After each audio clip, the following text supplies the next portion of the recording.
Kuma-TV ngiqala ukubonakala sisathi ebumnandini benkosi uJesu.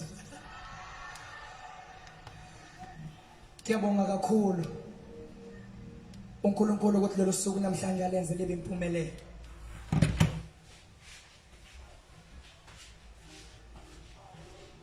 Ngicabanga wena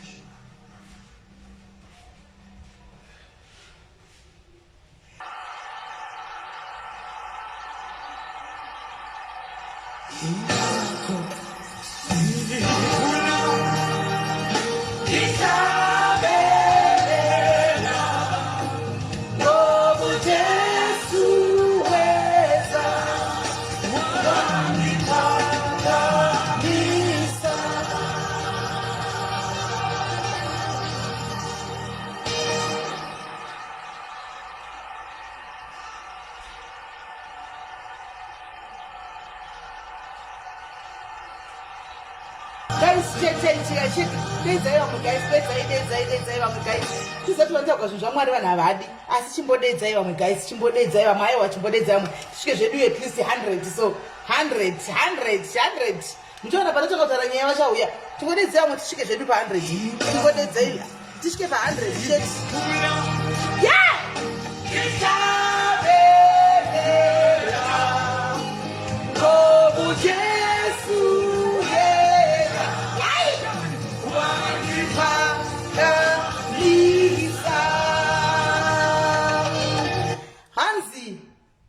Ndosaka ndichiimba ndichifara nokuti Jesu akauya anondisumudzira. Anditika kune vasikunyatsonzwa chindevere andina but timboonawo ka our Ndebele speaking people. Anditika right, ndoda kudza songe pedzisira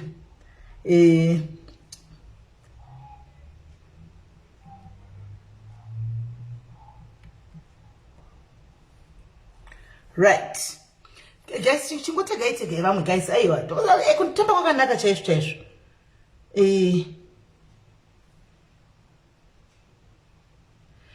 kwakanaka chaizvo kutamba. Toda kungoti tichitamba kuda tichimboyeuchidzana dzavo tichimboisandeka tichingotaurirana zvedu tichingotaurirana so zvimwe zvinhu tichimboyeuchidzana. Yes, achasvika makuseni vatendile nami nawe futhi fike kuseni pamandla wakho. Hey, muri kuteerera message erapa, teererai message apa, teererai message. Tivaqedile nawe ebusuku. Hanzi Jesu anosvika makuseni vachiti vapedza newe obva asvika zvake obva akupa simba nyuwani. Haleluya! Hey, kuseni ai bebeti vaqedile ngawe busuku wafike kuseni ezokhupha mandla masha. Ai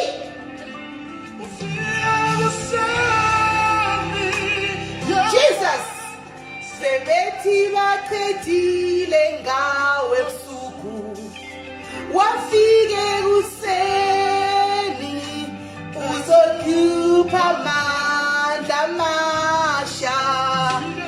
Iwe wafike kuseni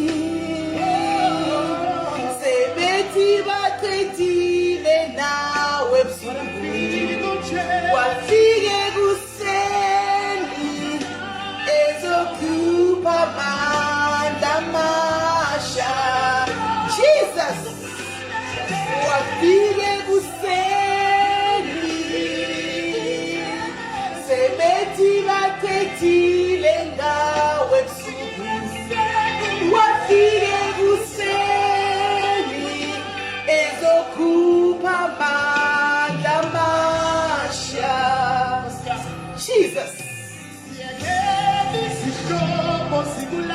hallelujah. Yay, hanzi varegei vaseke.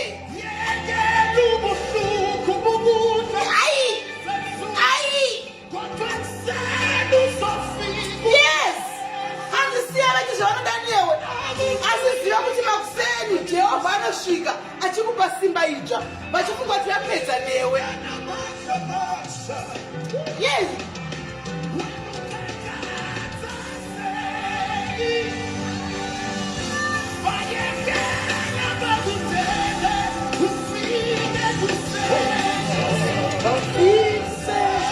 Guys, tingotegai tingosvika zvenhu 100 chete kana 100 chete ingoshare life tingosvika 100 chete. Wafike kuseni ezokupa amandla amasha. Wafike kuseni sebethi baqedile ngawe ebusuku. Wafike kuseni ezokupa amandla amasha. Teremunzi. Ai! Ai!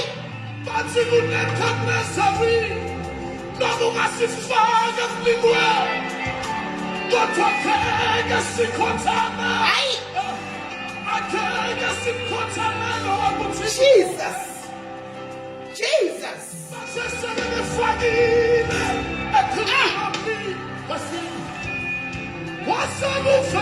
Jesus! Hey!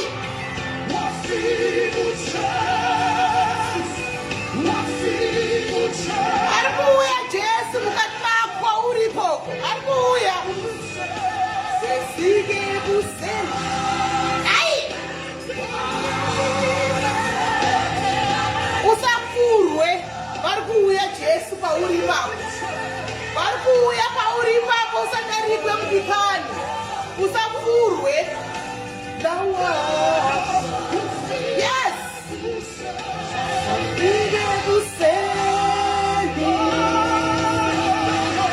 Sebethi baqedile ngawe ebusuku.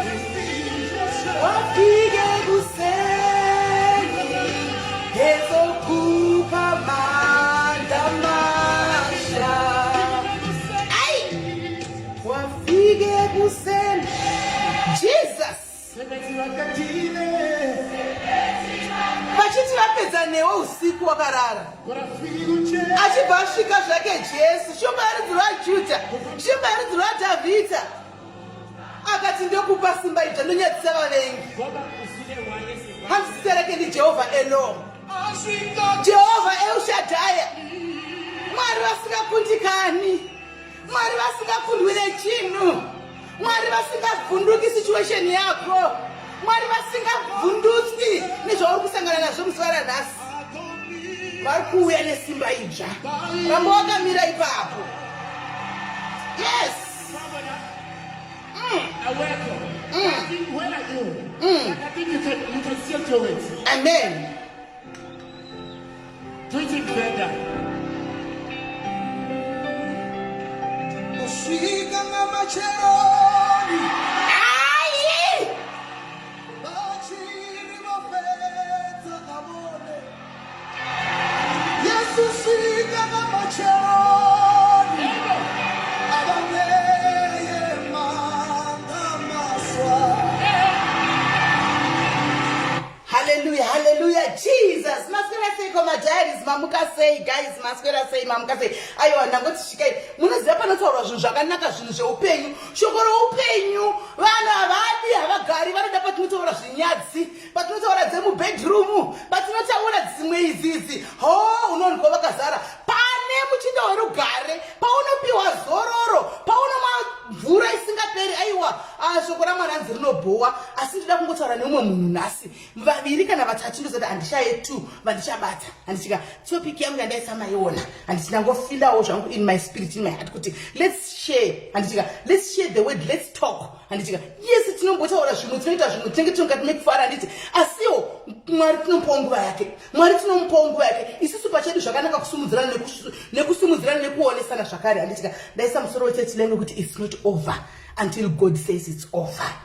Handiti zvichira kuti asati zvapera kusvikira muridzi Mwari vati zvapera. Handitika toda kutaura nemumwe mudikani nhasi pada ndiwa ndiri kutaura naye handisi kuziva. Maybe you are in a situation kana kuti you've been in a situation for quite a long time and you thinking kuti situation yangu yaifi ndakaibuda, situation yangu yaifi yakapera. Ivo ndakatozvigamuchira kuti ndo zvandiri, izvi ndo zvandakatosikwa ndakatoita, iri ndo dambudziko rangu, wakatozvigamuchira. Rega ndikuvigire shoko rakanaka mudikani masikati anhasi ndichiti it's not over until God says it's over. It's not over.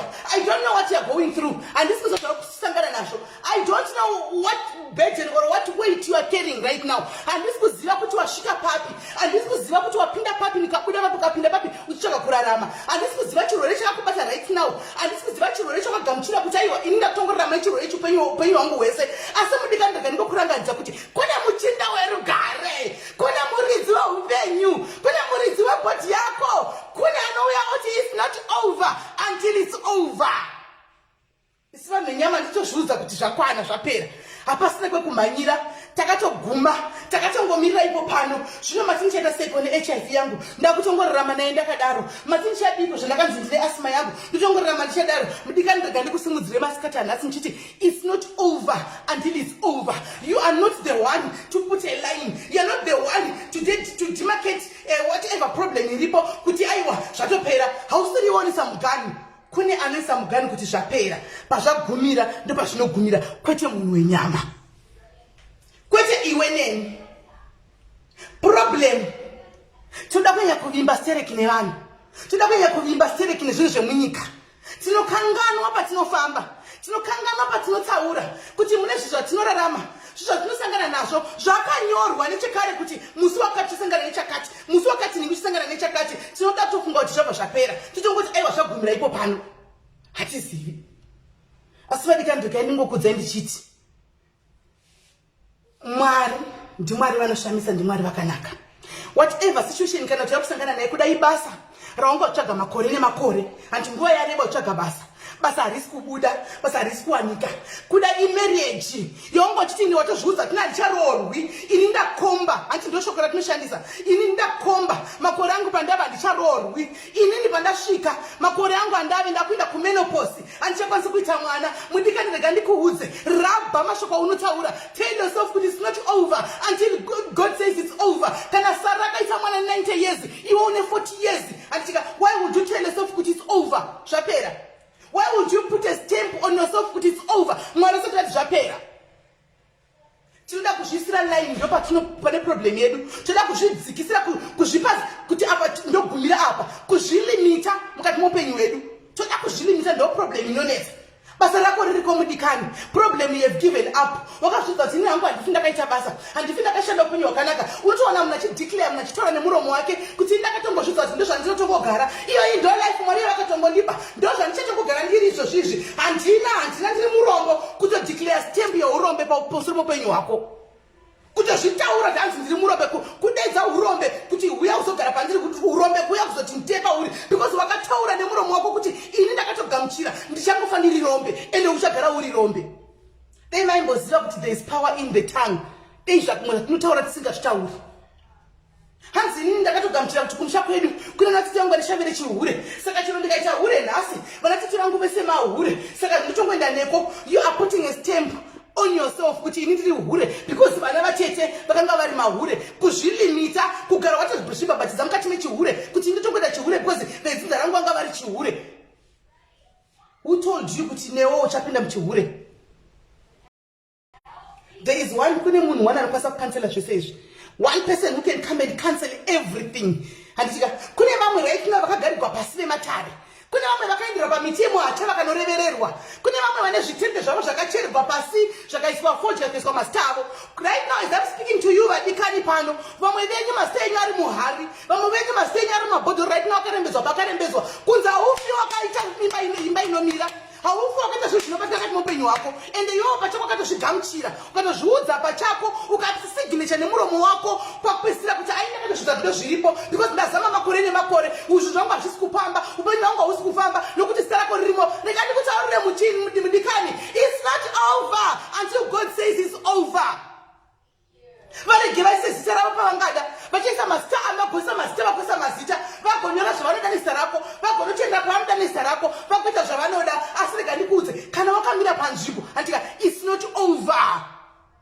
Hamsati mamboona here mimi mumwe munhu achiti akaindirwa kana kuvamwe vanhu vemudzidzi vachiti kana kuti vakamufambira kuenda kumaprofita kudai so ai vachiti tikufambira munhu toda kunomukuvadza munhu iyeye hakuvari instead yekuti munhu iyeye hakuvari zvinhu zvinodzokera kwavari munhu asina chaakabata munhu asina chaanoziva munhu asina chaaita vanhu vehama vanga vaenda kunotsvaga zvavangaenda kunotsvaga vodzoka kumashure vachitaura kuti uyo ndiye anotoroya uyu vakutonengedza mwana wamwari muroyi vakutonengedza munhu asina chaakabata kuti uyu ndiye muroyi uyu nokuti zvavanga vachizama kuita zvaramba nokuti yes God says it's not over until it's over. Saka zvaramba kushanda. Medzisiro zvakunzi ndiye muroyi. Asiri muroyi. Saka vadikani da kuti timboyeuchidzana musara nasi tinokurudzirana hamene vaviri vatatu. Anditika problem yedu isusu pano sevanhu. Takamira takadai so. Takamira takadai. Rimwe gumbo riri apa. Rimwe gumbo riri apa. Anditika hauzivi zvaunoda. Hatizivi zvatoda paupenyu. Anditika pakanzi uku uriko. Pakanzi uku uriko. Pakadedzwa zita raMwari uriko. Wakungoita sebenzi. Wakungodzungaira semweya wetsvina. Hauzivi kuti uriwo kwaMwari here. Hauzivi kuti uriwo kumashavi here. Hauzivi kuti uri papi chepe pawakamira. Saka Mwari does not work pakadaro. Hanzi panogumira pfungwa dzako Mwari ndopawanotangira. Kana wamhanya uku zvikanoshaya basa. Ukamhanya uku zvikanobaya basa ukazoti pekupedzisira ndakuda kumbozamawo Mwari uyu ndakuda kumbozamawo muchinda werugare uyu ndimboona kuti zvinomira sei obva wasarenda kuti aiwa indakundikana Mwari ndakuisa kwamuri Mwari ndashaya kundoita sei ndakungozvipawo kwamuri zvamuchaita hameno be in control imi chingotirai over this situation ndopanotangira zvinhu zvako ndipo zvinotangira kuvhurika ipapo nokuti you have surrendered everything unto God ukati Mwari take over noupenyu hwangu Mwari chitai zvamunoda noupenyu hwangu I give my life unto you I'm giving my soul unto you God I don't have anything I am nothing without you ndazama zvese zvaramba ndamhanya kun'anga zvaramba ndaenda kumaprofita zvaramba last resort yangu last resolution yangu ndimi ndauya pamuri Jehovha itai zvamunoda kana kuri kufa ngandife kana kuri kurarama ngandirarame handichina control Mwari ndaneta. The moment you are going to surrender, that is going to be the start, the genesis of all your blessings. Problem makabatirira. Takabatirira. Kune zvimwe zvinhu zvatinofunga kuti zvinotibatsira. Takabatirira. Kune zvitende zvatakapiwa navatete vedu. Takabatirira. Zvichuma zviri muchiuno medu zvatakapiwa naanambuya vedu. Problem takabatirira. Kune zvitende zviri mudzimba dzedu. Takabatirira. Kufodya dzatakanzi garai nefodya iyi uchidai ndopa takabatirira. Tabva takangana iye muridzi wezvese. Tabva takangana iye muridzi weupenyu. Tabva tamukangana. Endi pakadaro hanzi Mwari havashandi indanamata ini ndazama ini zvese zvangu hazvisi kuita Mwari vane favor Mwari vane vavanofavor iwe mudikani Mwari vakamirira iwe to take the first step anditika he says come those who are weary and heavy burdened and I'll give you rest.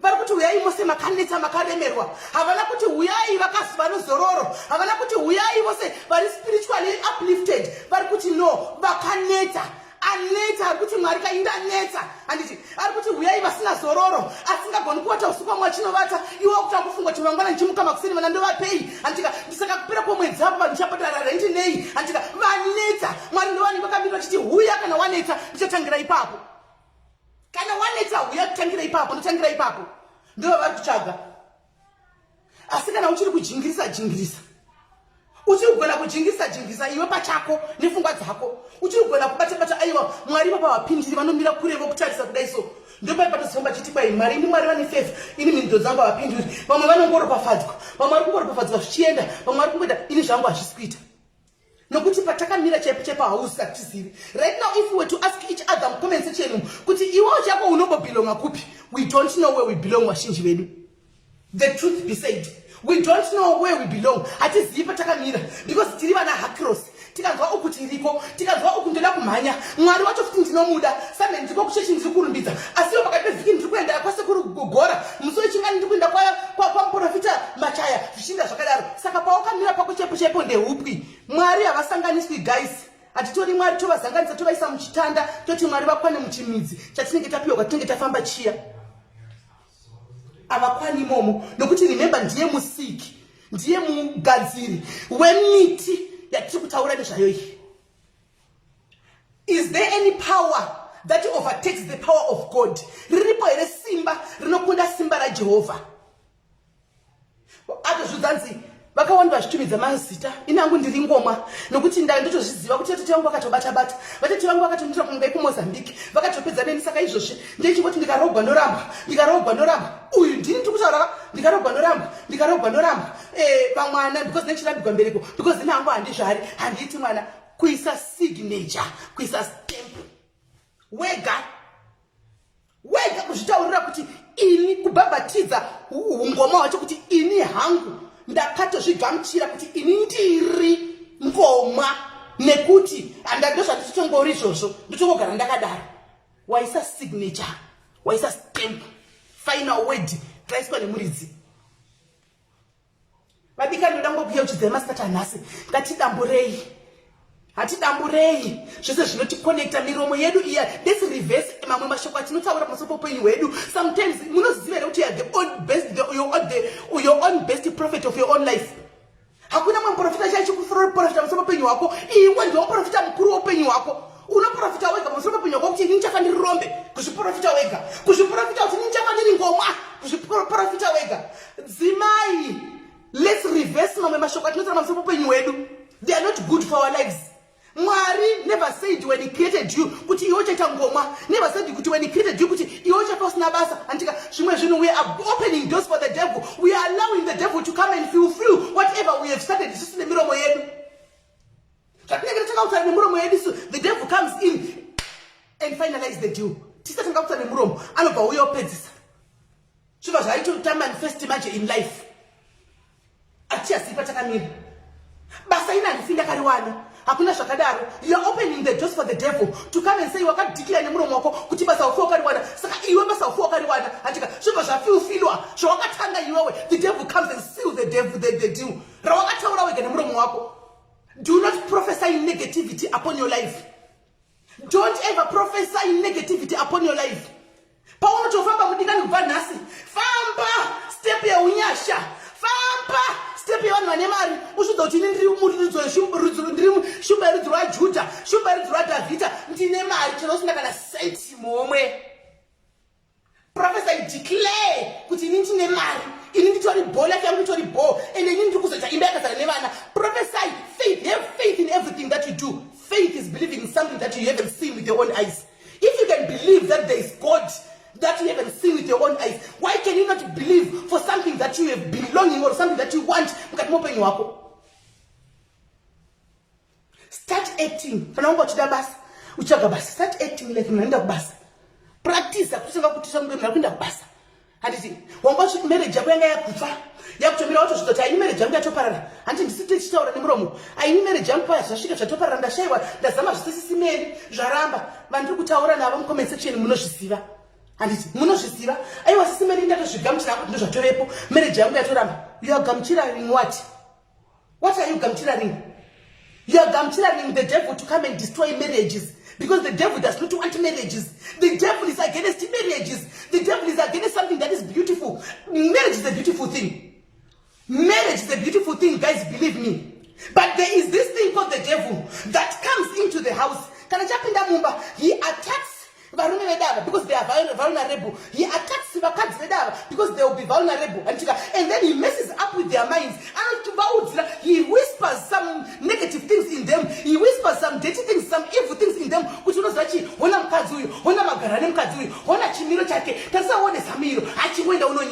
The devil whispering in their ears. Oenda ukune mukadzi osvika whisper kuti wona baba wekwako ungati avasiwedza kugutsa kana kudai so wona murume uyu tarisa pamberi pebhurugwa remurume uyu wona zvapakaita wadi kungokavira chingogiva in ungode haubatwi. The devil is whispering in your ear and you go for it. You have now break your marriage.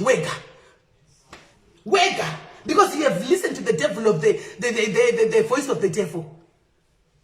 Why I said we don't know. Most of the Africa guys, you are a prayer warrior. Believe me, guys. You guys, some of you are prayer warriors. Prayer warriors. You can shake the heavens. Problem de hii. We must treat of social media antika uri chakwindi chakutuka uri number 1 chakomba kutuka vanhu saka wakamira papi chaipo. Let the truth be told. Where are you standing? Wakamira papi. Mwari ndomuda. Asi ndomuda kana iri Sunday naenda kuchechi kana ndasvika pakutoka shoko raMwari. Kana ndangobvawo ndikasvika pari kutuka munhu antika tete neniwo tatanga kuvhura muromo maoko aya antika ndakutotaipa nawo ndakutotuka nawo ndatove champion yekutuka ndatove number 1 yekudaiso saka wakamira papi. How do you expect God to intervene when you are confused, when you don't know where you stand? You don't know where you stand. Paukamira chapisha paupazivi. Haupazivi. Ukuriko pakanzizvo zveyatangwa live yekunzi kuruda kuti kubvarugwa meni tikuenda hauzivi nameni wacho kana tokangomuonawo meni wangomufariri wakangomuvenga antika ripiko riya resimino iri rekushata muromo wangu wachibva kunorumbidza Jehovha wava muromo wakuenda kunotuka saka wakamira papi mudikani? How do you expect God to come and rescue you in your situation? Situation yekuti maskati you are happy antika in the space of social media bashing people, but when we go to sleep you are not sleeping. Haukwanisi kurara because you are now thinking about hana dzako chinhamo dzako. Wakamira papi. Ziva pawakamira. Abstain, flee from the devil and he will also flee from you. Tiza Satan ukamuona Satan kuti uyu ari kuuya manyana upenyu hwako tiza na iye asoderi padhuze newe. Hasoderi padhuze newe. But it's really confused. Sometimes we are very much confused. Atizive patakamira. Atizive patakamira. Vadikani it's never too late ngatidzokere panzvimbo. Hande itinomudedza Mwari, hande itinomuchemera. He said, I will never forsake nor abandon you. He said, call unto me and I'll give you all the rest that you need. Knock unto my doors and I will open the floodgates of heaven so that you can be blessed. And the blessings will follow you. You don't have to go around following the blessings. The blessings indeed will follow you. Uchifamba kudaiso maripofadza ninga chikukuteverera favor, the favor of God inenge chikukuteverera uchifamba ende vanobva vati wakaromba munhu akabata munhu akagesa papi hapana. You have the mark of the blood. Favor yaJehovha iri pamusoro peupenyu hwako. Saka paunofamba favor likes you. Paunofamba the favor is following you. Chaunotaura favor is with you. Ngatimirei panzvimbo vadikani. Ngatimirei panzvimbo.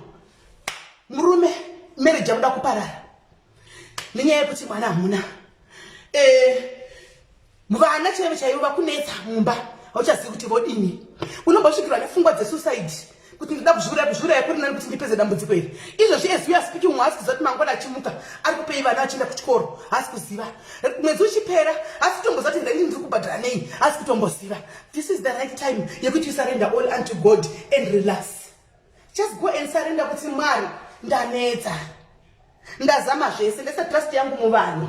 Ndese trust yangu muvanhu vandirasisa. Ndese trust yangu pakati ndikarasiswa. Mwari the only option ndesara nayo ndimi. Mwari ndakupai problem iyi. Ndimi makati it's not over until it's over and then you relax zvako and see how God works. God will never abandon his own. He will never abandon his own people. He will never leave his own people. The problem we don't know how to call his name. We don't know how to ask Jatroda kuna Mwari. Otherwise, utori wemba yerudzi favor. Favor is your name. Iwe pachako. But you don't know because you have never explored. You don't know because you are confused. You don't know. Katichage mudikani mariva di mutichage mariva dikani achiri kuwanika nokuti anzishashwa nguva yekuti Mwari vanenge vasita kumutsvaga pasi pese pese yakufamba chiti nevedi mambono here pamutogo shoko raMwari mambono here pari kunamatwa ngwanzi panenge pasisina ugomanya kuenda kushumba kuti shumba zvinhu zvandiomera zviri nani undidye hako andichika shumba kokudza kuti aiwa indakatoguta nokuti ndamborona maproblems angu nhasi handisi kudya vanhu. Nguva yacho hanzi ichakwana. Ichasvika nguva iyoyo. Ichasvika nguva iyoyo. Tose including neni wacho guys katidzokerei panzvimbo tinomira panzvimbo. Katidzokerei panzvimbo tinomira panzvimbo. Let's not be conformed in the things of this world. Zvinhu zvepano pasi. Katigekoni kwatichisanganiswa nezvinhu zvepano pasi zvokuti hatizivi patakamira. handitika tiri vanhu vakaipa misemi muromo iri kushumira ushu mangwana munoona uchituka vanhu mangwana maoko iwayaya munomaona achienda kunoposta zvinhu zvakaipa pamusoro pevanhu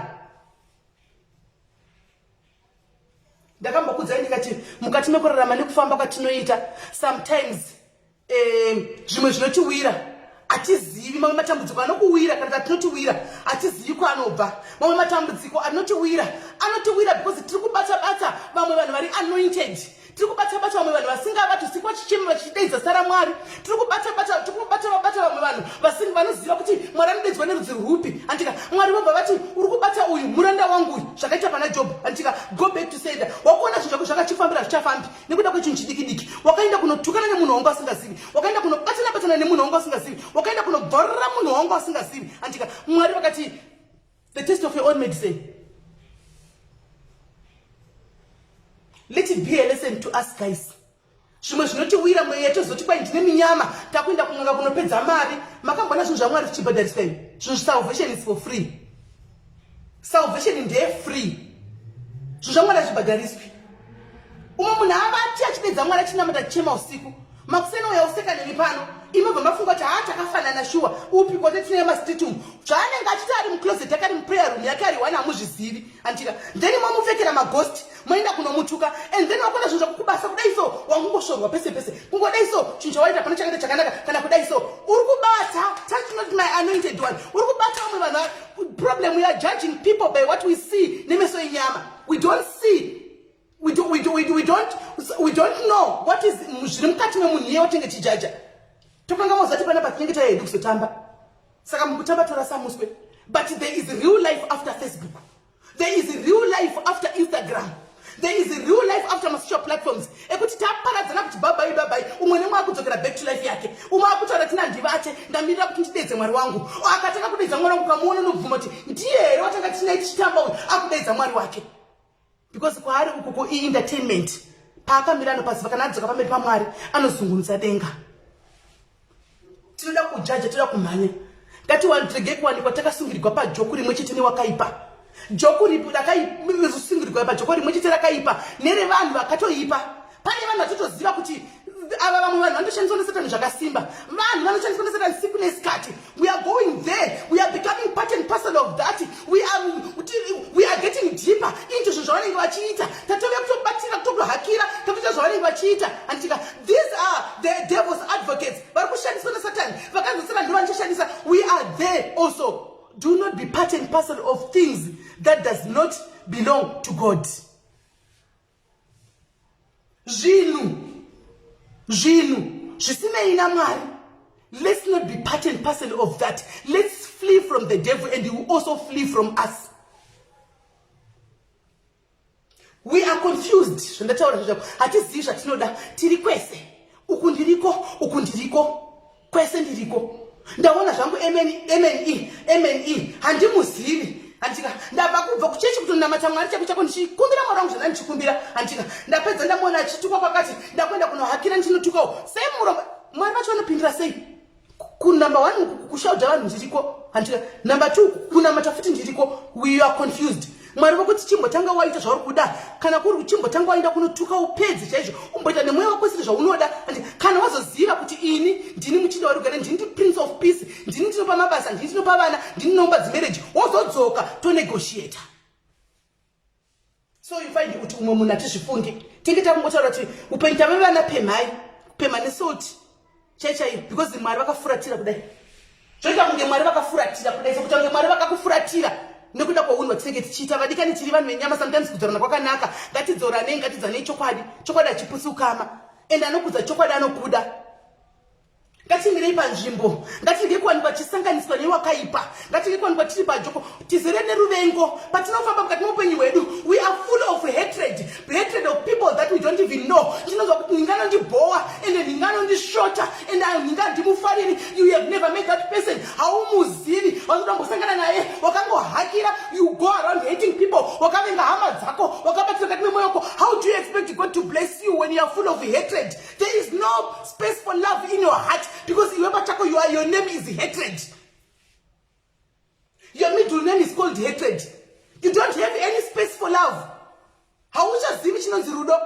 You You don't know how to give somebody love because you are full of hatred. You are full of, grudges. You cannot forgive. But you want to drama every day.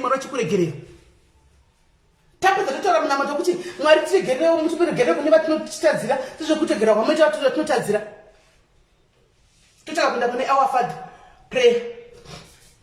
Takazara, magrudge. Takazara. Andizivi ndingati kudini. Kana paine madikani regai nditaure ndichidaiso vadikani vangu. Kana paine nzvimbo yakauya Satani, akauya nemacheya ake, akauya nekapeti dzake, akauya nemasofa ake, akawaridza akagara. Paari kukontrola, vanhu vakontroliwa naSatani social media. Guys, social media. Social media, no doubt about it. Kana paine playground ya Satani yakati apa ndo panichana opanicha ndiri iri ndo besi rangu iri ndo shrine yangu yanjana opanicha social media. Social media. Guys, it's not over until it's over. Look at the things that are happening in social media. Kwese, guys. So we end up sometimes asking each other or asking ourselves, but God, why?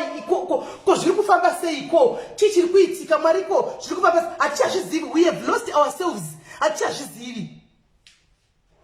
We have lost ourselves. We no longer know who we are.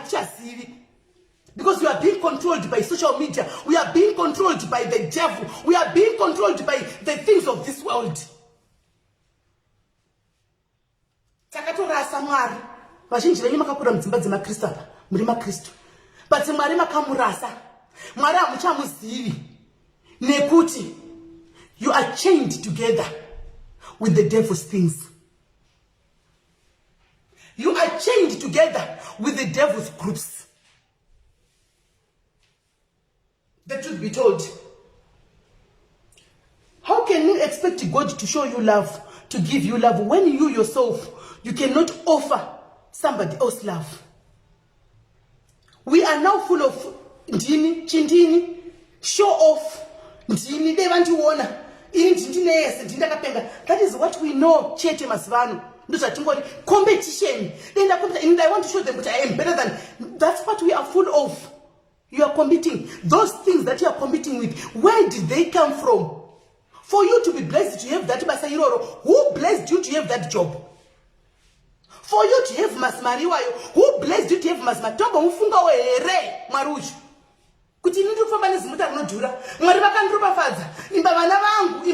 Who gave you all those blessings? Do we sometimes think about God? Do we take him in 5 minutes? Mwarika, ndinangwa kutenda ishangu. Mwari upenyu wangu ka, ndikatosa upenyu wangu, ndiri kuona kana panzapa ka, ndinangwa kutenda noupenyu wangu. Vanga ninyo vanozviita. Katiudza nechokwadi. Kana kuti vanga nidedu vanozviita. We forget. As long as zvichindifambira, ndiri bomu.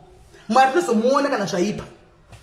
Guys, tine tendency yekuti sevanhu venyama kana firiji yakazara, ine mabhekoni, ine mafrenchi, ine everything ka. Mwari uyu kana kumunamata chako chako hatitomuzivi.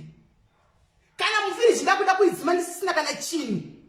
Ndipo ndatinga kuti munhu Mwari saka mati ndidini masivana ndovepei. Firiji yangu masaka mati ndodini. Apasina chikafuka wakufunga Mwari. Teme yanga akazara firiji wangu asingamufungi Mwari. Angasina basa. Izo zvitira kubvunzana pa 301. How many of us vamuka makuseni vangoti Mwari ndango kutenda iwo hangu handisi kuti ndipindure ingozvibvunza wega uri ipapo nai Mwari tamuka makuseni anhasi Mwari ndaona zuva iri Jehovha kune vakundikana baba ndango kutende vangani venyu apa vamuka makuseni vakatenda kuti ndakutenda Mwari ndikutenda zvakawanda ndango kuti nechipo cheupenyu chekuti ndaona zuva togona kushayika na 1 tese togona kushayika na 1 akunga chiti Mwari ndango kutenda upenyu hwamandipa panogona kushayika na 1 apa. But zvinhu zvisina basa tinenge tiri pa forefront. Zvinhu zvisingati pick anything in our lives tinenge tiri pa number 1. Things that does not benefit us tiri pa number 1. Paruvengo tiri pa number 1. Pakutuka tiri pa number 1. Pakushora tiri number 1. Pakugodoka tiri number 1. Ndozvatinogona izvozvo. All this tarakuri pakati you are now called negativity. Because there is nothing positive that you see. You only see negativity. You only see kushata kwe vamwe. You only see zvinhu zvakaipa pamusoro pevamwe. Haugoni kuona chakanaka. todana Mwari uyai mupinde mudambudziko rangu Mwari. Imba yangu yakuda kuparara, uyai muvake imba yangu. Vana vaka imba yako chirudzii, when you are confused, you don't know where you stand. Wakamira papi? Unomuziva Mwari wacho? God listens ga kune vake. Kana uri wa Satani, unoita zvekwa Satani nanditi. Kana uri mwana waMwari, you cry to God. God will eventually answer. Definitely you will answer. Hati ndizvo. Why tisingafana ndisina Job guys? Panguva Job yakanga Satani ainda kuna Mwari akati, "Honai uyo munhu makamuripafadza makamupa zvese, akutozvikukumadza kutozviona. Imari ngoita kuti ndinomutesta munofunga kuti ndewenyu. Muone kuti hapana nokutuka yapa." Mwari vakati enda asisabata soul yake. Zvichira kuti Mwari vaifamba naJob. Mwari vakaprotecta Job. Vakati kuna devil, "I'm giving you the authority. Go and do what you want with him, but do not touch his soul. Only his soul you must spare it." Akaenda Satani akanozama kubata Job akati kumelese atora antika Job akaramba akati Mwari ndinokutendai, Mwari ndinokudai. Satani akauya akauraya vana vese akaparidza vana vaJob. Job akati Mwari ndinokutendai, hana kutsukunyuka. Zvibvunzei vadikani muzora nhasi, ndinanga ndirini iwe wokuti nhasi ndaparadzirwa ndisina kana pekugara, ndave homeless, vana vese vaurayiwa, ndangove chinhu, maperembudzi ndapiwa, ndakugara kunze. Tingadai tichingoti Mwari zvaka all is well here. Tadai kushama muromo wedu kuti Mwari sure all is well kuda kwenyu kuitwe. Kana tingade takatuka Mwari takatsvaga mamwe solutions kuti nganemboenda kun'anga ndinenge ndakaroyiwa. Let's say the truth.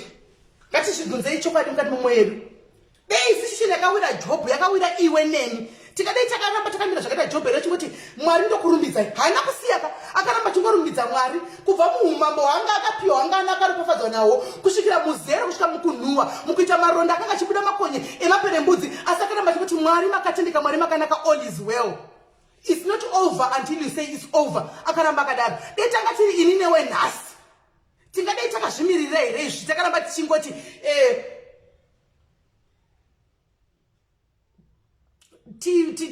rambai makamira nesu Jehovah, all is well. Kana tingadai takatsvaga kune tsvaga zvimwe zvinhu zvokuti tiite kuti zvibatsire sevanhu venyama.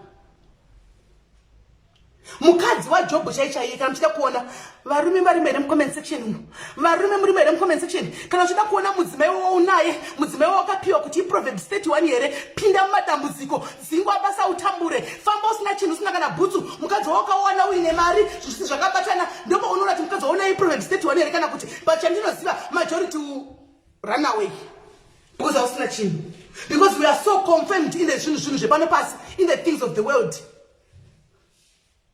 The same applies kune varume. The same applies pamuri mimi vakadzi.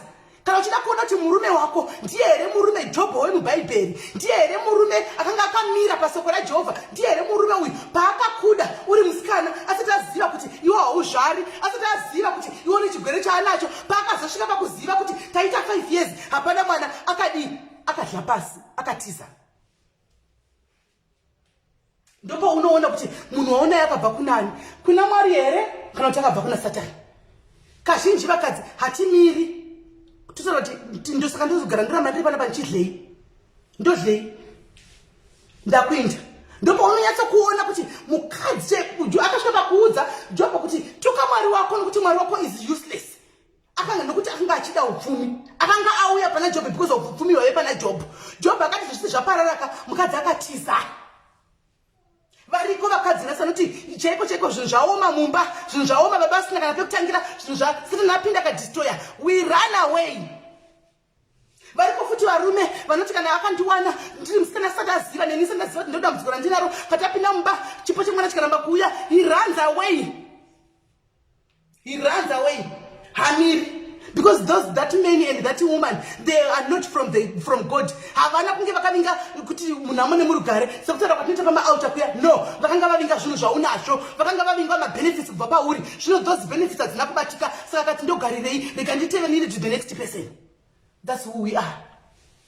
Ndozvatiri. Saka vadikani, ndananga tichizorangadzana kuti it's not over until God says it's over. Saka dambudziko raunaro ina handirizivi. Zvauri kusangana nazvo ina handizvizivi. Dambudziko risiri kuita rikuita rusavati ina hangu handirizivi. Asi mudikani ndoda kukupa hope. Hope iripo, chiedza chiriko. As there is light at the end of the tunnel. Handitika, it's not over until God says it's over. Dzokera panzvimbo. dzokera panzvimbo, dzokera pana Mwari unomira panzvimbo pako, dzokera unodedza, dzokera unokwamatata, dzokera unoshamatata, dzokera uri panzvimbo. It annoys. Uti Mwari ndauya, handikuregedzi kusvika handisi kuzoregedza mupendero wenyu kusvika mandiropafadza. Mira panzvimbo. It's not over yet until God says it's over. Guys, withdraw all the statements, all mashoko ataitaura pamusoro poupenyu hwedu. Let's withdraw them today. Let's cut the umbilical cord yakati connected nezvinhu zvaSatani. We are attached ku umbilical cord nezvinhu zvaSatani. Let's try to cut it. And this is really easy. Andika tanza kuna muchena tinovavarira kuita zvakanaka pamberi paMwari. Ngativavarirei kugara tiri ku right side yekwa Mwari. Ngativavarirei kuti Mwari ndakata this umbilical cord andika na Satani. Ndakuda kuitawo zvinhu zvakanaka, ndida kuteverawo munhu zvakanaka. Ndikaona panenge pane vavengi vakaipa vakagara pasi vachironga zvake pamusoro pomwe munhu. Mwari handiwani kwindiripo. Ndikaona panotaurwa zvake pamusoro pomwe munhu. Mwari handisi kuenda kunowedzera soko. Mwari ndikaona panotaurwa zvake makuhwa pamusoro paCleo. Mwari I'm not going to be part and parcel of that. Let's ngativavarirei vadikani. Ngatitsiuranei vhiri mukufamba vanin'ina vangu madziko vangu muri pano 96 madzanja dzangu mukufamba umu mukutamba kwatetiita kutamba irambidzo social media ndika but let's be the light of this social media. Ngativei munyu, let's be the salt, ngativei chiedza pa social media. Vari mukati mekuti toda kunodai, let's go and put in a positive word. Let them talk about you. Let them bash you. Rega vakutuke. Rega vakudi. Zvinokoperera mukutaura. Zvinoperera mukutuka. They will never do anything. Hapana chavanokwanisa kuita. They can only body shame you nemashoko. Vachidai, but mweya wako havakwanisi kubata. Hapana chavanokwanisa kuita. Hapana chavanokwanisa kuita. Let them say whatever they want about you. Let them cartoon you. Let them create stories about you. Let them go around saying a lot of things about you. Yeah, that is not going to move the heart of God. Let them. Kuna nzivari kuti vanochera gomba ndianowira mukati maro. Vanenge vachichera makomba avo. Rega vachere kusvikira pavanoda kuti ridzike. Kana radzike vachawira mariri varidzi varo. Let's repent, guys. Let's repent. We are so much worried kuti vanhu vakuti chii pamusoro poupenyu hwedu instead of being worried kuti Mwari vakuti chii pamusoro poupenyu hwangu. We are so much worried nokuti ndanichitukwa pakati ndanyogwa pakati. We are not even worried kuti but mubhuku raMwari ndakanyogwa here. Mwari vachindiona vari kutifara neupenyu hwangu zvandiri kuita here kana kuti havasi kufara neni. We are not worried about what God says or what God thinks about us when he's looking at us nemabasa edu. We are much more worried about vanhu kuti vanhu vanozoti chii. Vanhu vari kundiona sei, vanhu vanoti kudii. Munhu haana denga kana genera anokwisa. Munhu haana kana Mwari anogona kufemera mweya chidhori chikafamba apa. Haana. Watinofanirwa kuti chiti pano pasina kuvhunduka. NdiMwari musiki. Andika the author and the finisher of our lives, the genesis and the end of our lives. Not munhu wenyama anofamba. Ini ndakadai guys, musatonditya kana kudii. Ndingori munhu wenyama ndakatomirira kufawo kana nguva yakwana. Iwewo ungori munhu. Hakuna munhu anotyisa. Watinofanirwa kuti tityike tifugamire pasi apa tinamate NdiMwari. Let's not worship the devil. Let's not worship. Andika kuna munhu anonamata vanhu guys. Tine vanhu vatinonamata kunze uku kuita idol worshiping. Tinoita idol worshiping yekunamata vamwe vanhu panze kuti ninga handigoni naye. Come on guys, I'm going to say the truth. Ndinoziva kuti handishai vachandivenga, handishai vachaita zvavanoda. I'm giving you the go ahead andika, but I love you all andika, and all is well and I don't care what you are going to say or what you go. It will never change me. Those are just words. Kana kunyorwa, kunongori kunyorwa, hazvino zvinondichinja andika. We worship people too much. We worship too much, people too much. That is called idol worshiping. Ina antigoni na linki. But chida kuzvibvunza ngati zvibvunzei mukati memoyo yedu panguva ino tiri pana patakadai so. Umwe nomwe ngozvibvunza ipapo kuti antigoni na linki. Mwari uyu ndo zvandinoita here. Handigoni here naMwari uyu. Kana kuti haugoni nemunhu asi Mwari hauna nguva yake.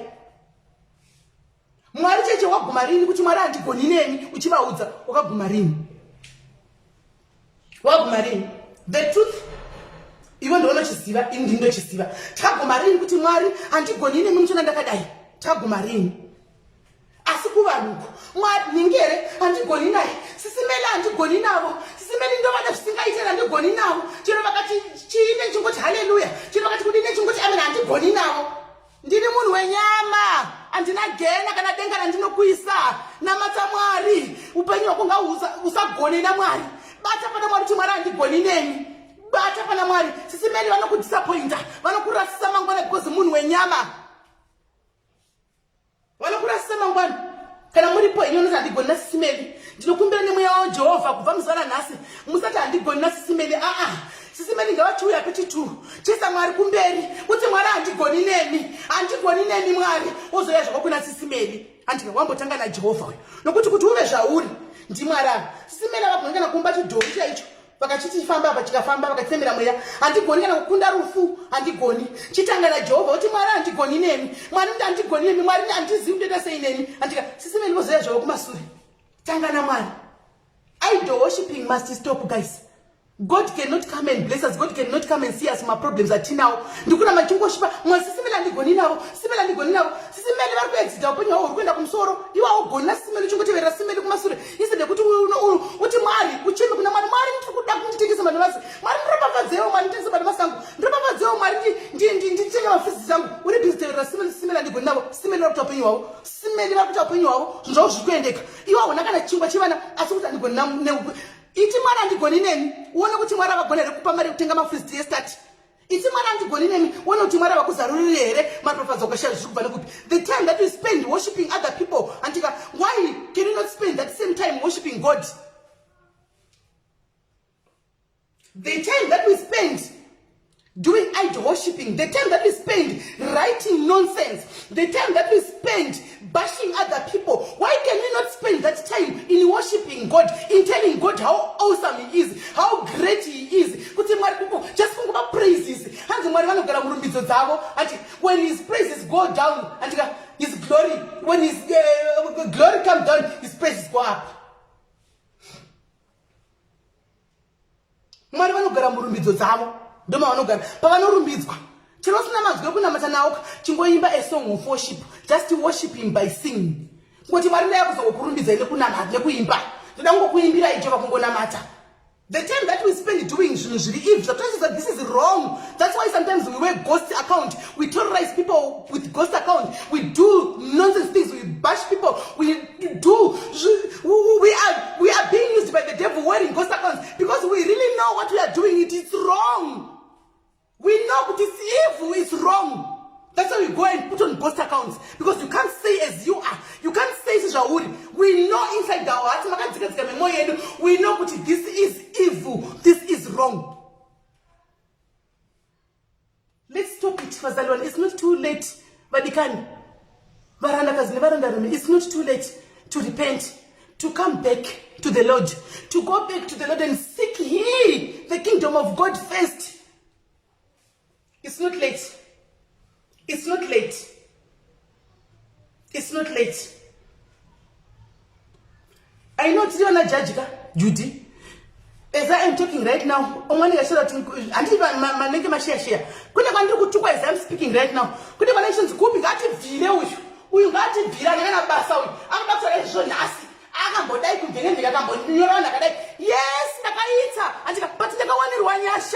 Don't remind me about my past because I no longer stay in my past. God does not look on He looks at the finishing game, finishing line. Because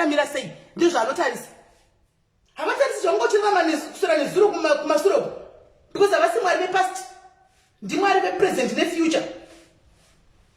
Yes, I was there, done that. That's why I'm bringing these words, because I've got the experience of that, but I am no longer that same person. I have repented. I have seek the face of God. This is me that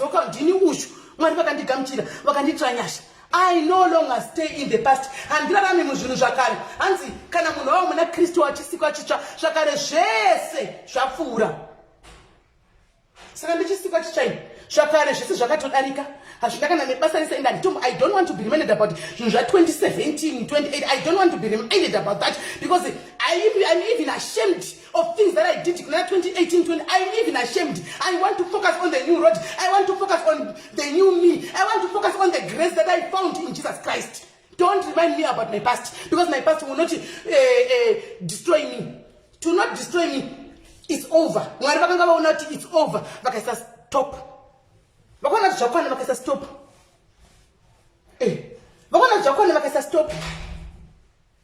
Saka vadikani vamwe vedu timukufamba tinotadza kuita zvimwe zvinhu zvakanaka nenyaya yekuti tyika kuti vanhu vanoti chii ndakamboita chakati unoramba uchiyeuchidzwa zvinhu zvawakaita kudhara kunzi wakambohura iwe wakambobvisa mimba iwe wakambohurira murume unoramba uchingoyeuchidzwa every day vadikani tizai don't allow the devil to keep on reminding you about your past iye wakamboba iwe wakazombodai zvakare ndezvakare chero wakauraya munhu chero wakabvisa mimba chero wakaba zvakare the fact yekuti ndezvakudhara wakave chisikwa chitsva zvakapfuura usabvume kuyeuchidzwa zvinhu zvakudhara hazvikupe anything kati muupenyu hwako its past ndosaka chinzi past saka vazhinji venyu munokwata kuvhunduka kuti ndinozoyeuchidzwa zvandakaita paya usavhunduke mudikani famba uri soja iwewe famba uenderere mberi let them talk let them gossip about you let them do whatever those are just mere words they are not going to do anything they won't touch your soul they cannot do anything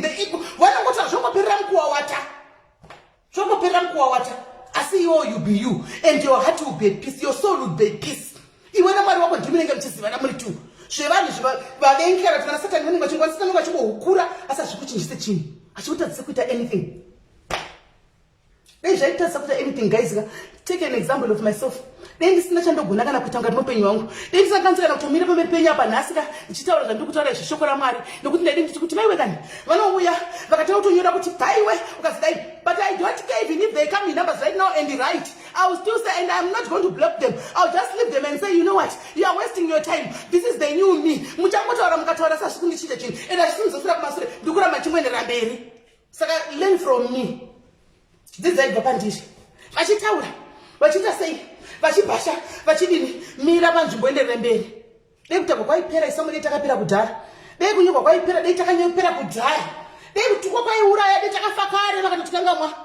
asi panogona kuti they are just words hazvina kana basa izvi don't stop doing what is good because people are they want to try and disturb you vanoda kuzama kudisturba kuna satani anotumira vanhu vake kuti vatire kuda kudisturba mune zvinhu zvakanaka zvanonge uchida kuita vanotira kuda kudisturba guys you know ndakamborwiswa nehodo dzokuti people they tried by all means to destroy these diaries you know that I don't have to tell you you know devil akauya nesimba akatsvaga vatumwa wake akashandisa vanhu vake kuti go and attack and dai munotaura zvakati vanhu vachifunga zvavanoda kufunga mwachinyora vamwe vachigara pasi vachikritsa nyaya dzavo uchibuda mavhoisi ndomwe vachiti isi takatadziswa masikula chipi namedu uyu budai pachena ndakasvika pakuchalenja kuti budai pachamira pamugonikombazeti nanhasi ndakangomirira hakuna akabuda vamwe vakatozvibhilivha some even believed it vanhu vakasheya kuti vakatadzisa munhu kuita scholarship vakatadzisa munhu adzaka vakaurayisa munhu vakadii that was created it was fake it was created kugarigwa pasi nevanhu vavengi kugara pasi kuita drama ravo kutsvaga munhu ari perfect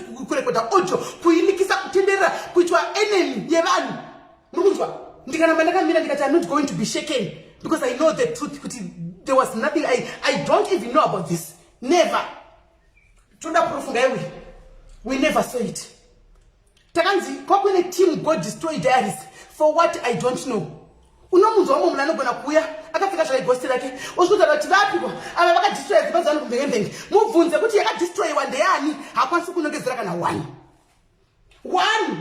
tomubvunza ndeyani yakadistroyiwa imba yacho haagoni kudza kuti yaningi haana asi anogona kungotaura kuti because akahakira akaoneka zvakataurwa akutofamba nazvo akutospreada gospel akutoshumira gospel nekuti ava vanoputsa dzimba dzevanhu instead of you preaching the gospel of God uri kupreacha gospel rekunyepa uri kupreacha gospel rameli haana denga haana gena ranokuisa kana ari makuhamba guys ndakasvika pakuti mwari ndinoona guys ndakuudzai pandakavhenekegwa kudai so mwari vakataura neni ndikaona kuti man no ndikadzokera uku aku ndokwandiri kutiza kwakusisiri kwandiri kuda kuenda uku ndokwandakabva uku why should I go back uku munoziva guys ndanda kungoita dhende nevanhu muzviziva ndanda kuitwa dhende nevanhu ndanda kutukwa nembwa nekisi ndanda kutukwa even nemaruva chacho guys ndanga ndisingasapinduri ndanda kungonyarara vamwe vakati ragwara vamwe vakati akutya ndikati ndakutya vamwe vakati kupi apera ndikati ndapera ndakambogara ndichirira ine ndapera but I knew pana ndakamira guys panga pasina sikamune vazhinji nokuti ndakanga ndachiza nzira yangu I had chosen my way I had chosen my path kuti mwari ndakuda kuenda uku izvi I knew kuti it was going to come kuti vachandiprovoka kuti ndidzokere kutaura zvikonzi ndakakuudzai kuti haiti kana 6 months andikakutuka vanhu mamonaka akatumira vanhu vake Satani kuti vandiprovoke, akatumira vanhu vake Satani kuti vandituke, vandibaye paumwe, vadi ndikanamba ndakanyarara ndaita kunge ndisingazvioni. Because I made a decision, pachangu ndoga ndiri one in my closet. Ndakaita decision kuti Mwari andichadi, Mwari that was not me, Mwari I'm not going to go back there. Akatumira vatumwa vake Satani vatumwa vake akatendea munoshungurudza zvakaitwa Job. Ndikashungurudzwa kaza pacha ndokudza imozvisiva. Ndikanamba ndakamira sina sindiripo pandiri kungotaura and hapana mundidzikisa. Inini only God can say it's over. Ndopandomirira. Only God can come and put a line pandikuti meli zvakwana. Ndopandomirira. Not munhu, not ghost, not group, not page, only God. Because chinenge chatongwa naMwari chinopedzwa naMwari. Guys, ndine one testimony. One testimony yekuti ndine testimony yekuti even church kwangu ndakaitaura ndoma basika zvinosindisa nezvei, but I had to say it out. Testimony yekuti Mwari vanokubvisa pane pamwe pawangu wahakira wapinda uchizvidza kuti apa ndopa ini ndindakapfeka ndineseka. Mwari vokudzupura zvavo, vongogara newe pasi, vokutongesa, vokureminder zvimwe zvinhu, vokurangadza zvimwe zvinhu, vokubvisa panzvimbo yandira. Vonotanga riri basa ravo risiri rako. Idea kuti inobva pauzivi, wongotoita uchikungoti ndiri kuita zvinhu zvefani, wona zvinhu zvefani izvi zvinenge zvina Mwari mukati, zviri kutosimuka, wona izvi zviri kubenefita vanhu izvi. What have you done in your life that benefits other people except kutuka? What have you ever bring peace in somebody's life?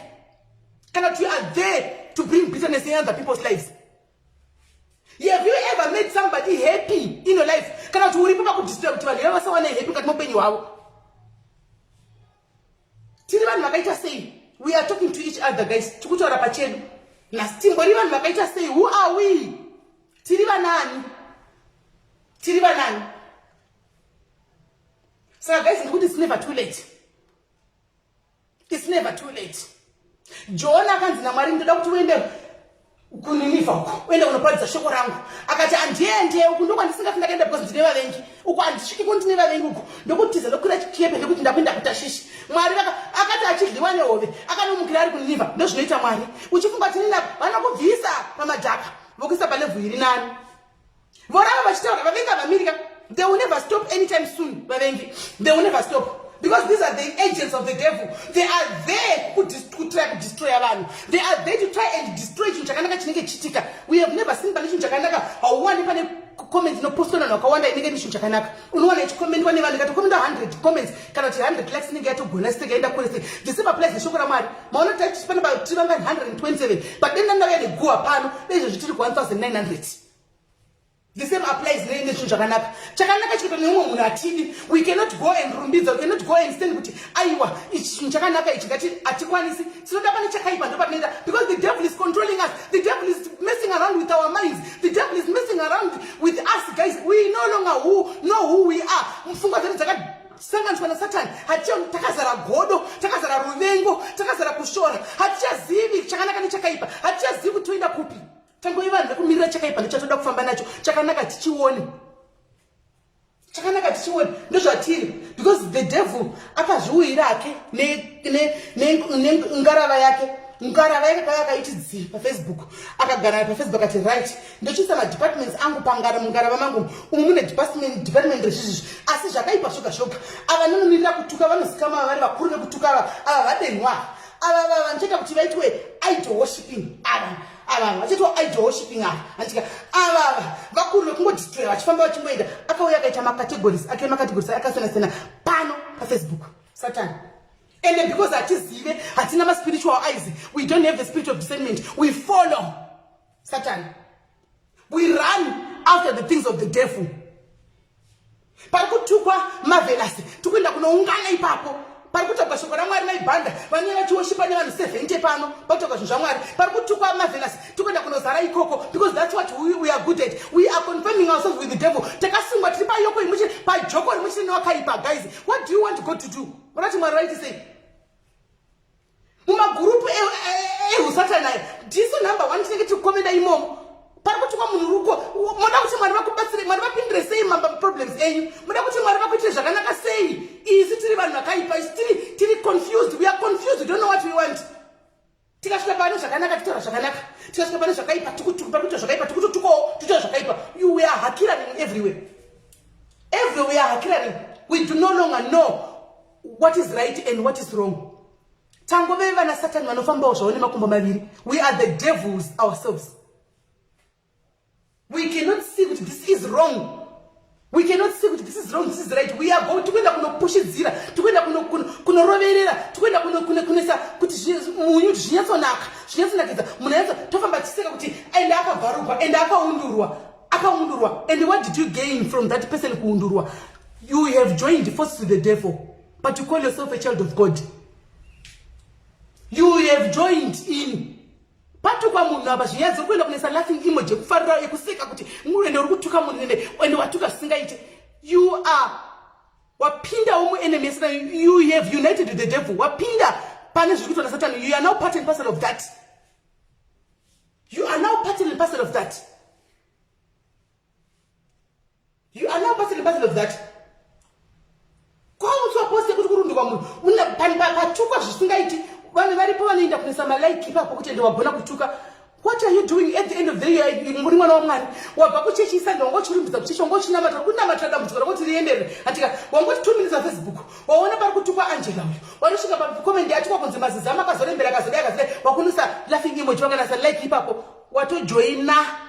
The devil's empire. What you have contributed? Apinda. Uchida usingani. Wachopinda. Saka guys, let's be careful. Let's have spiritual eyes. Let's have the spirit of discernment, guys. Let's have the spirit of discernment and see. Let's go and watch it. This is problems. I'm not part and parcel of this. And then flee from the devil. You also flee away from you. But as long as we are confused with it, your breakthrough, you never see it. Social media, I've got companies, I've got money, fake life, but in real life, it's not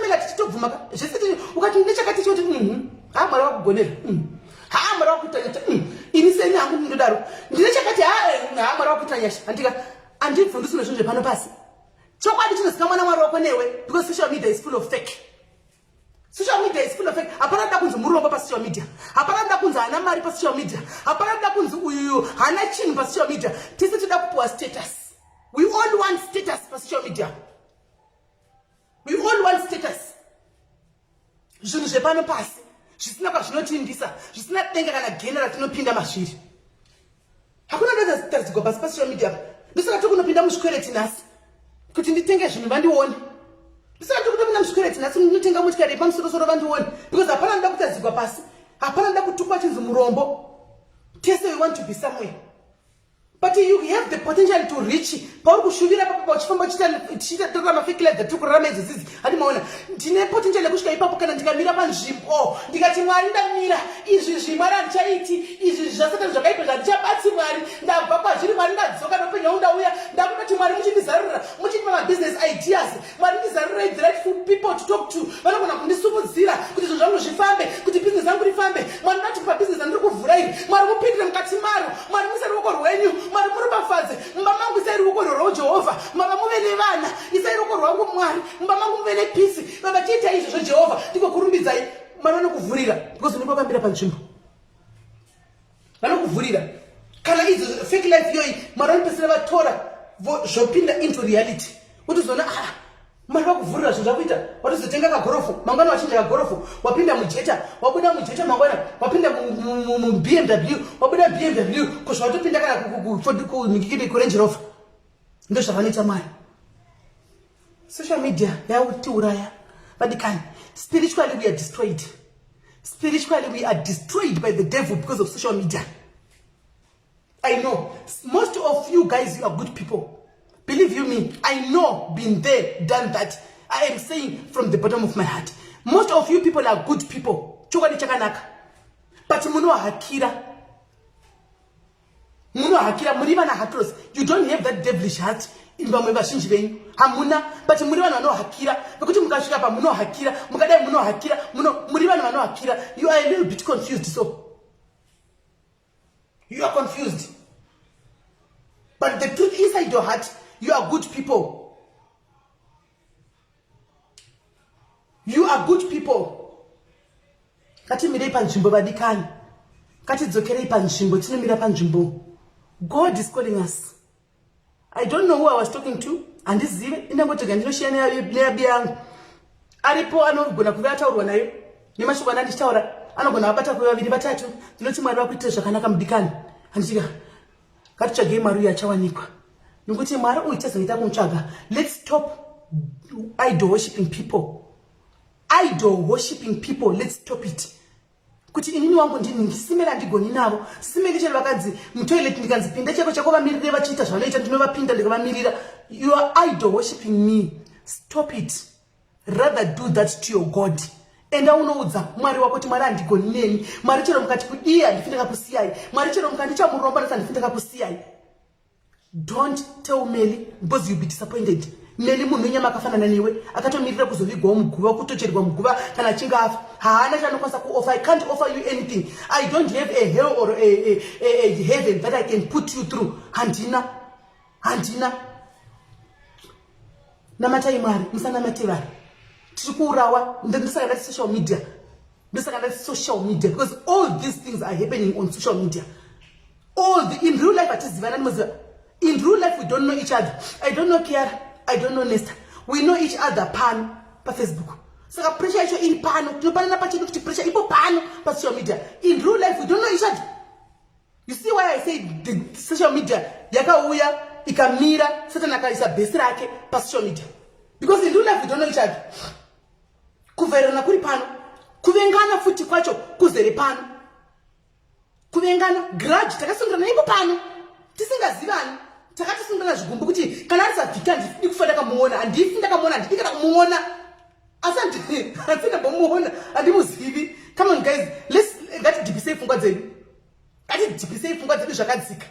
Handidi kana kumuona munhu iyeye anonzi Gogova Tawi. Handidi kana kuva nespeed. Anongondimara, anongondishota.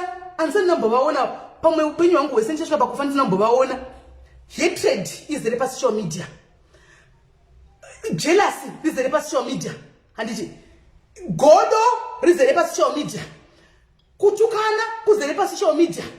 Chihure chizere pasocial media. I cannot go and say kuti Slick Roy hure because in real person andimzivi. Handika ndokona kuzongoza kuti hure musire kunge mamburitsi wa screenshot ake achita chihure manudu ake achita chihure zvabuda pasocial media nditotanga kuti hure.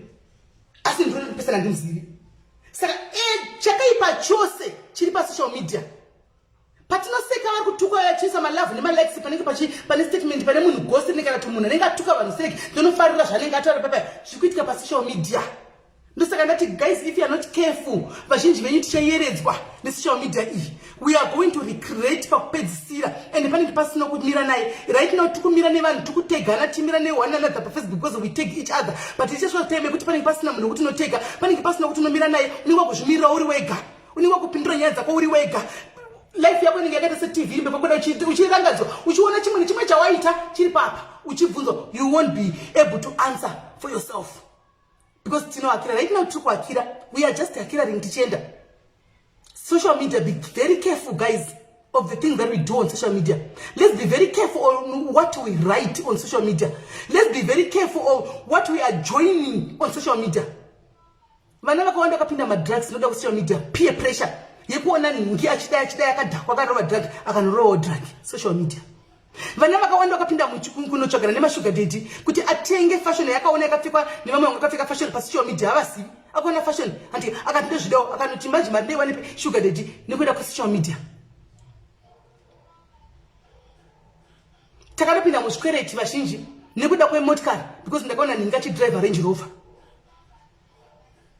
Social media, be very careful vadikani.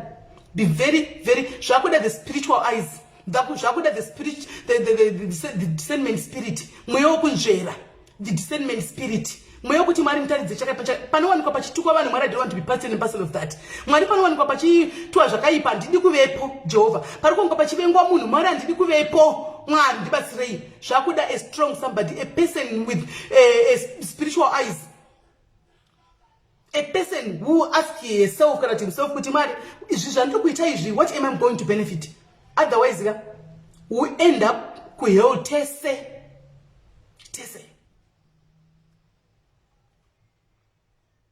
So vane maproblems avo dzokerai kuna Jehovah. It's never too late. Hakuna chinotadzikwa nemusiki. Hakuna chavanokoniwa Mwari ava. Mukangozviziva izvo magona. Hakuna chavanotadza Mwari ava. Chero wakabatwa HIV, chero wakabatwa corona, chero wakabatwa cancer, ndati dzokera kuna Mwari ava. Unovaudza kuti Mwari ndauya nayo HIV handidi. Imi hamuna HIV, Mwari izvi ndezvekwa Satani. Go and surrender it back to him. And unodzosera. Nothing is impossible with God. It's not over until God says it's over. It's not over until God says it's over. It has been nice sharing with you guys. So we go more into nyaya dzimwe. Shoko raMwari chairo. Tinomboita kundika kukanganwa kuti tisherane. Ivo vaviri anzi where 2 and 3 are gathered in my name, there will also be. Muchona takadai so. Muchona takadai so. Anditika Mwari vanenge vachitaura noupenyu hwedu. Chaita kuti nditange life ndizvo zvava kupedza uri pano. We don't know. Mwari vanenge vachitaura newe. Pamwe Mwari vangotondituma kuti vataure nemunhu. Vari kuda munhu 1. Pamwe pane 1 pa 122 vari pano. Vari kungoda 1 munhu 1. Ene ini ndangozondituma kunzi ndoita ladder remunhu iyeye. Mukangozviziva kuti guys, all of us here, we are step ladders for other people. We are step ladders for other. You might not know that, but kubva nasi muzvizive kuti kune munhu anotogona kutobudirira nekuda kwako. Mumwe munhu zvake zvatofambira nekuda kwako. We are step ladders of other people, step ladders of other people. Mwari pamwe vangofambira munhu 1 wavari kuda vanoziva munhu wavo. Ino handizivi. Asi pa 1 maybe patozobuda 3.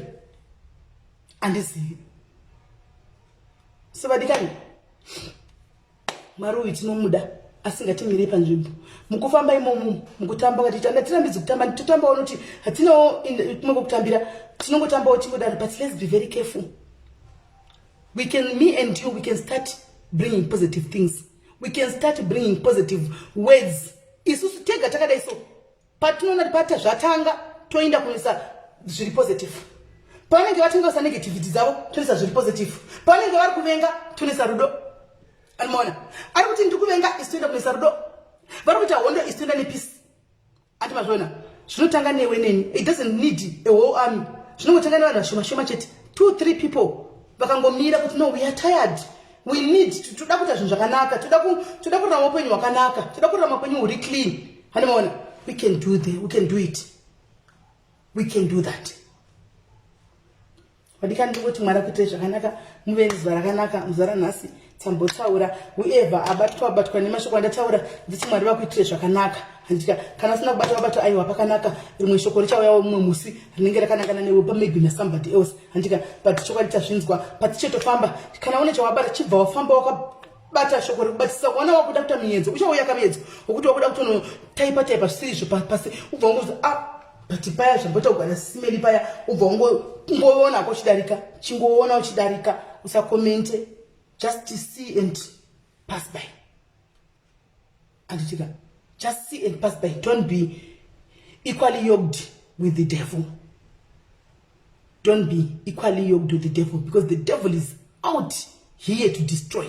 He is there to destroy people, and the people are being destroyed. People are being destroyed. People have destroyed themselves. Some they come, they wear ghost accounts because they know what they are doing is evil. They cannot come evil. So they prefer figure God because they deep inside their hearts, they know what we are doing is wrong. It's evil. They know. God bless you guys. Love you guys. Bye bye.